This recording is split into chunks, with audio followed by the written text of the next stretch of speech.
Hey everybody, thanks for coming. As I said, I do know most of you, so that helps a lot here. A little bit of an overview of what we're going to be covering this afternoon. Be talking brief generalization overview of al-Qaeda's structure and how they've changed since the death of Osama bin Laden, and looking at their two most active branches in Syria and Yemen. And then we're going to be touching on their alliance with the Taliban, their ideology and recruitment tactics, and then wrapping up with what this means for U.S. national security interests.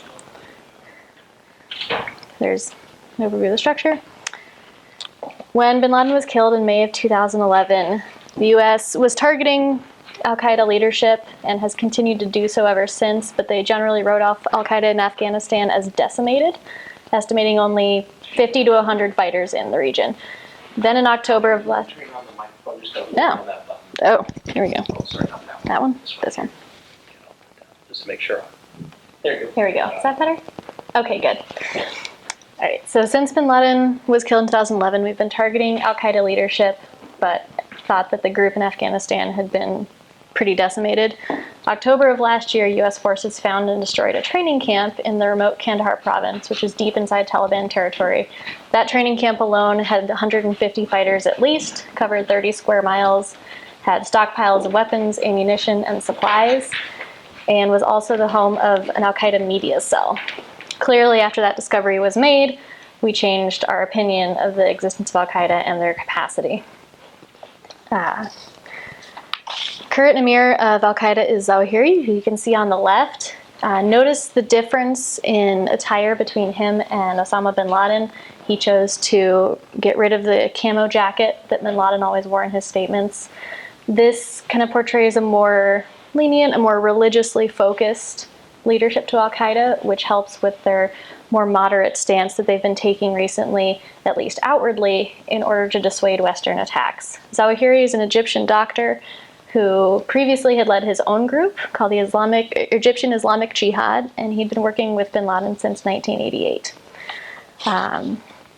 Their presence today extends across the Middle East into North and Western Africa, and they have influence in Europe and the United States, which can be seen in lone wolf attacks that we've been dealing with recently. That influence is due mostly in part to an increased online presence via social media, publications that they put out, which we'll get more into later as well. Their decentralization of their leadership and spreading out across the region has meant that our attacks on their leaders aren't nearly as effective as we would like them to be. And that has helped them get more recruits because that stability is more attractive, especially in light of the Islamic State's recent losses in territory. While the world is more focused on Islamic State, al-Qaeda has been taking that breathing room to rebuild, regain their strength, and get into a better position to attack the West later on. Though the tribal regions of Afghanistan-Pakistan border are still where al-Qaeda's Central Command is based, their most active elements are in Syria and Yemen. We'll start with the best known one, which now named Jabhat Fateh al-Sham, or JFS, was previously known as al-Nusra, or the Nusra Front. They have been working in Syria with other truly moderate groups, others that we're not sure of their motivations, and they're the most effective fighting force in the country at the time, fighting against both ISIS and the Assad regime. This is their leader, Abu Muhammad al-Jawlani. He has been charged. He also has direct links to al-Qaeda in terms of training, in terms of communication with Zawahiri and his deputies. They have made a point, though, of keeping this more moderate stance because a lot of the other groups in Syria don't agree with al-Qaeda's extremist ideologies.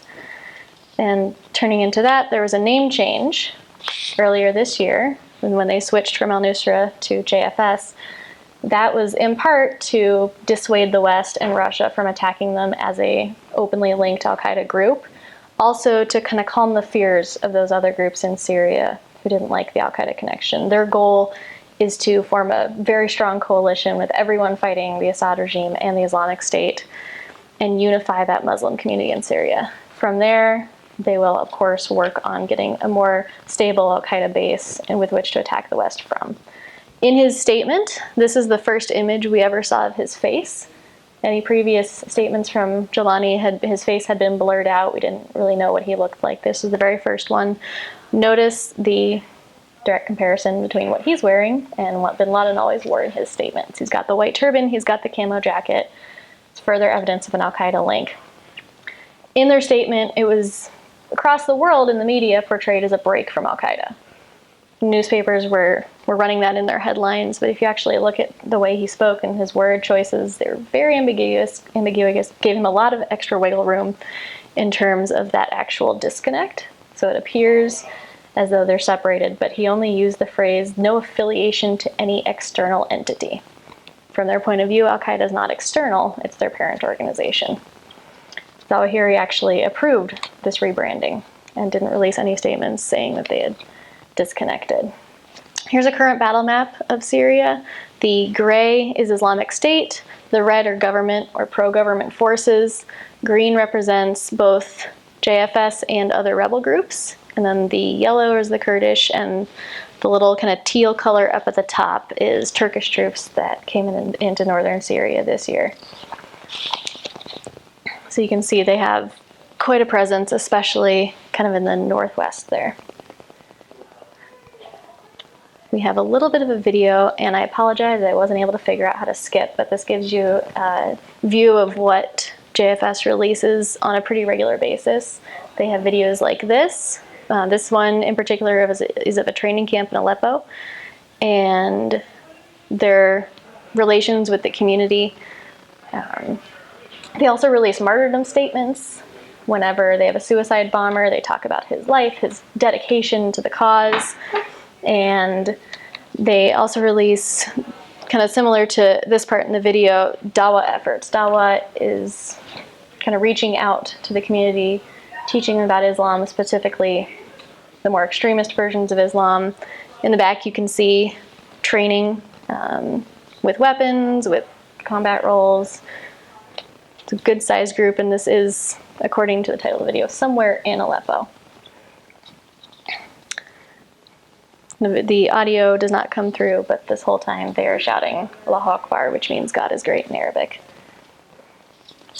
Moving on to al-Qaeda's Yemen branch, which is also extremely active. It's known as al-Qaeda in the Arabian Peninsula, or AQAP.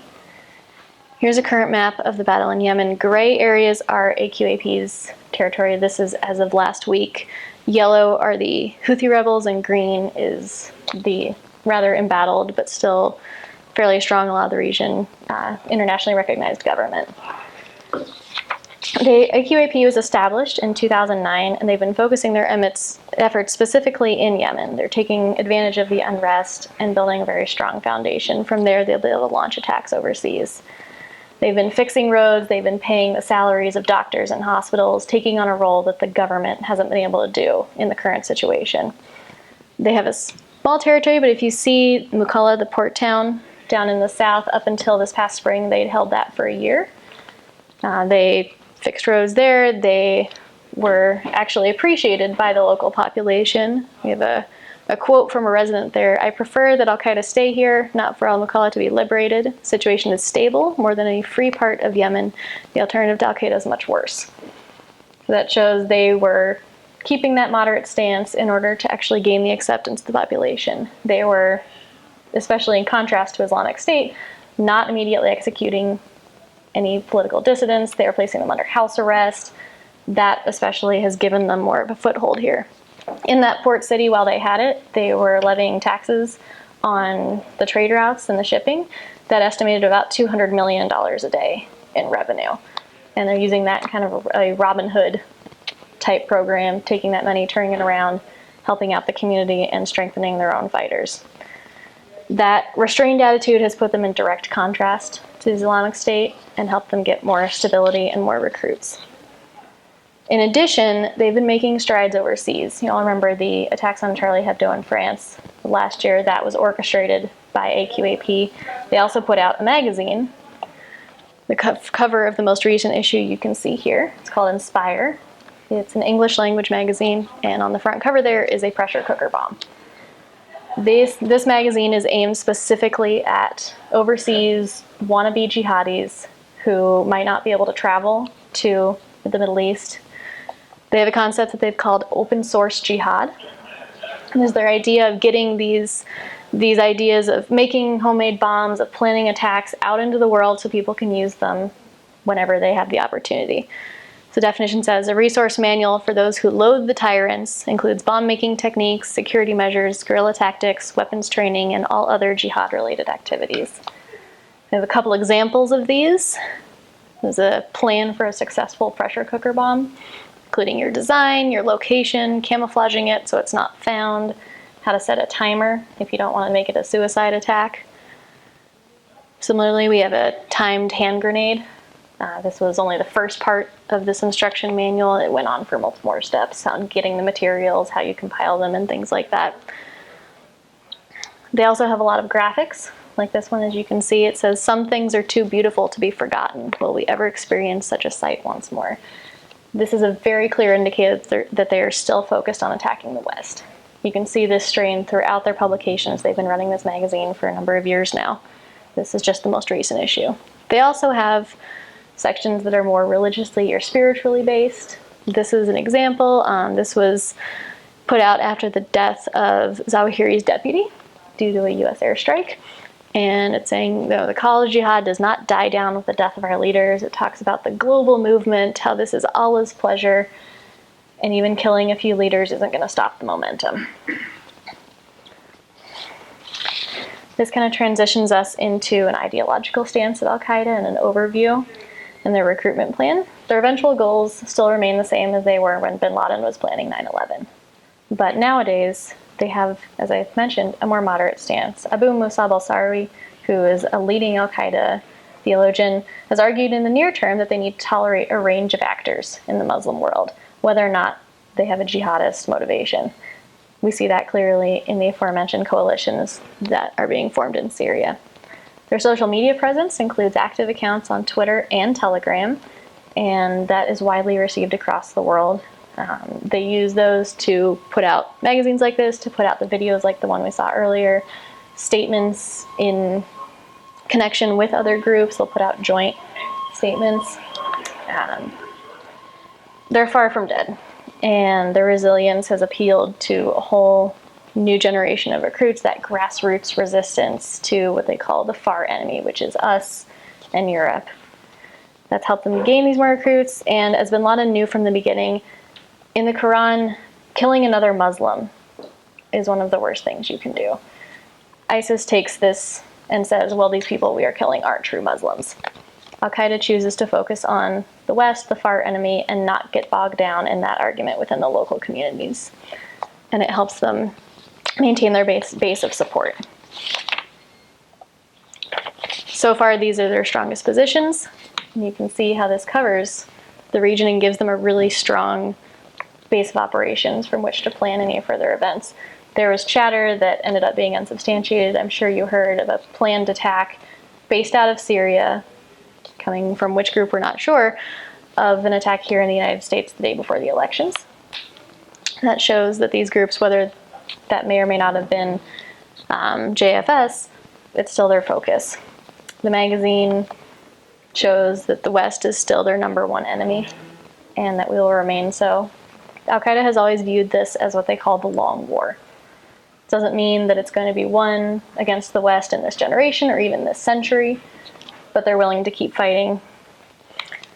Bin Laden's philosophy was that it's impossible to overthrow an unfit Muslim government while the West still has a presence in the region. So that fits into that as well, just getting Western forces out of the Middle East so they can focus on establishing the caliphate.